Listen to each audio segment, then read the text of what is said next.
Hey y'all, it's Dr. Shamanda. Welcome back to my channel where we talk about all things mental health, personal finance, and overall strategies to live your best life.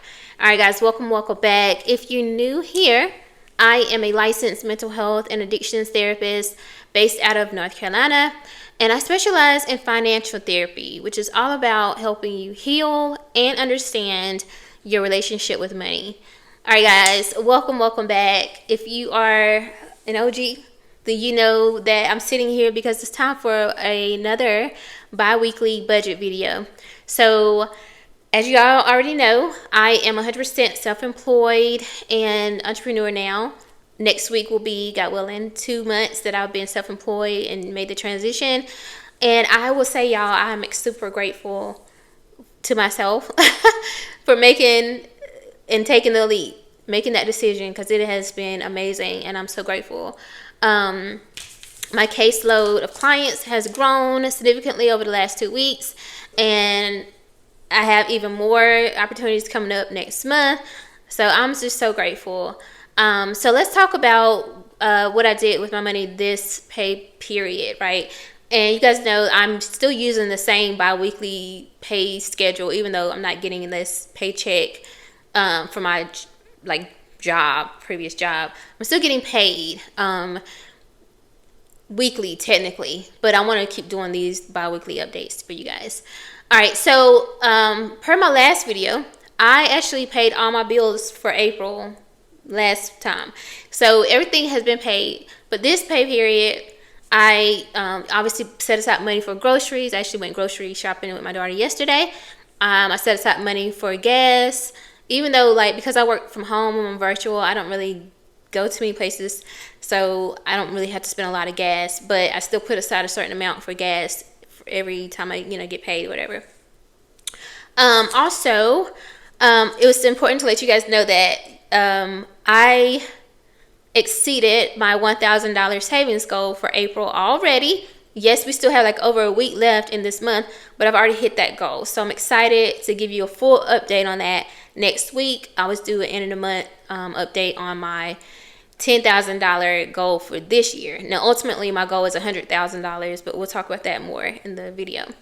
Also, I am working towards contributing towards the max contribution for the Roth for 2026. So I put money towards that. Now, I won't actually be adding that to my account this month. I actually will start in May, but I did put some of my earnings toward that goal.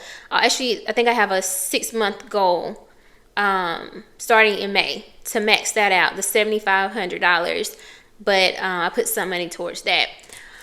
Also, money towards my household expenses for May. So I put money towards that, saving for that to cover those expenses for May. I've already started working on that.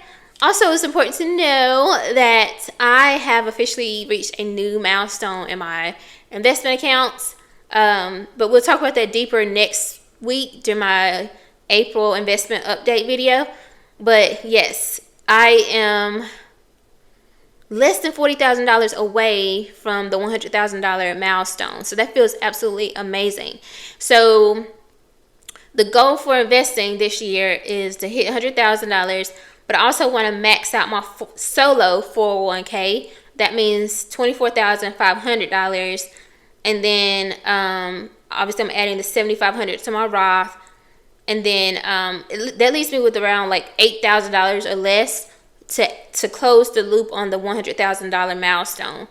And this is not counting earnings and growth in the market or whatever, because that fluctuates. I'm just saying this, if I put this in, it should be right at 100K by the end of this year. So that leads me to the other point of, you guys know that I have started back teaching. I'll actually start teaching my first class next month. I actually just received my contract earlier to sign with the university for the summer course. And I actually received an email today asking if I wanted to teach the fall and how many classes. So what I decided to do, because I told y'all I was not going to be teaching no more, but what I decided to do is go ahead and teach a few classes, because I do kind of miss it a little bit. And it's a little different now because I'm not working, like standing at the office from 8 to 5 or whatever, and then having to rush home and teach this class in the evenings, whatever, 2 or 3 days a week. It's not going to be that type of situation. The days that I teach courses, I won't do therapy sessions, or if I do, it'll be early in the morning, and then I have my classes in the evenings, so I have that time in between. So I have more flexibility and more control over my time. So I feel better about this setup. But the reason why I'm even entertaining that is because any money that I make from teaching, not this summer courses, that's going toward my savings goals, but the money from like fall classes, if I decide to go that route, I will put that toward my investment goals. And again, I'll talk more about that in the video next week, but I just think that that's such a great opportunity for me, to make the most of that money. And another thought I want to share with you guys about this in terms of budgeting, people talk a lot about passive income and things like that, but I think Alex Hormozy, I think he talked about this before, but like, you really need to lock in on your active income sources. Like, yes, passive income is great, but it's like this thing that you have to work toward, essentially. Like, it doesn't just automatically occur. So you earn active income, you use the money from the active income streams to invest in things that could give you passive income. For example, me working, actively seeing clients, providing therapy for people, taking a portion of that money, putting it into the market, and that money in the market earns, it accrues, it builds, it grows. That's passive income. I'm not doing anything to make it grow. I'm just putting it in the market and it grows, right? Or like, obviously making a YouTube video, I have to take the time to film the video, upload it, all that kind of stuff. But once I make it and put it and upload it, then it becomes passive because people will watch it and they watch the ads, or you guys watch the ads, and I'm earning revenue as you watch it, or somebody 5 years later watches the video, right? Or my book or my movie, but I had to actually make the movie. I had to write the book. Like, you have to put in the active work first. I think that this idea that you just earn passive income as an entrepreneur is just crazy. Like, there's a step before that. You know what I mean? But anyway, I digress. I will say too, though, one thing I'm super excited about to update you guys on is that my practice has grown. Like, I'm literally up to like over 20 clients now. A few weeks ago, that was not the case. I was still working, building my caseload, but you probably won't see me be like, hey, I have 5 or 6 slots available. And I'm working with like 2 or 3, like 3 platforms right now that I have contracts with, and so I'm getting, referrals. And I've decided to lean into having this mix of insurance and self-pay clients. Initially, as I transitioned into private practice, I thought that I just wanted clients who just would always, just pay me my self-pay rate of $200+ an hour, which, I mean, I'm worth it. Like, literally, I know what I do, okay? But I'm not there. Like, that's not really a focus of mine. I'm not really that super rigid on that. Like, I don't mind accepting insurance clients. Like, it's not a big deal. I told you guys, my goal for this year is to help as many people as possible without stressing myself out, burning myself out, of course, right? And so being of service, and then taking that money and reaching my financial goals.